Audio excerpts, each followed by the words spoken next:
Siapa yang baca zikir ni malam ni, kemudian dia meninggal dunia sebelum masuk waktu subuh, insya-Allah dia berpeluang untuk jadi ahli syurga, Nabi bagi tahu. Tapi dengan syarat baca dalam keadaan yakin. Bukan setakat tu, siapa yang baca zikir ni waktu pagi dalam keadaan yakin, kemudian dia meninggal dunia sebelum masuk waktu petang, insya-Allah jadi ahli syurga. Ya Allah, seronoknya. Tolonglah bagi video ni dekat family kita, kawan-kawan kita, isteri kita, suami kita, ibu bapa kita, ibu bapa mertua kita, jiran-jiran kita, semua umat Islam. Tak mau simpan video ni seorang-seorang, tak mau simpan hadis ni seorang-seorang. Hadis ni hadis yang sahih, boleh disebarkan. Tak mau nak jadi orang yang pentingkan diri sendiri, nak masuk syurga, jadi ahli syurga seorang-seorang. Tak mau, tak mau.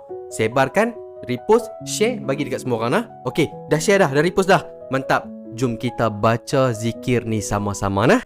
Okey, ikut sama-sama nah.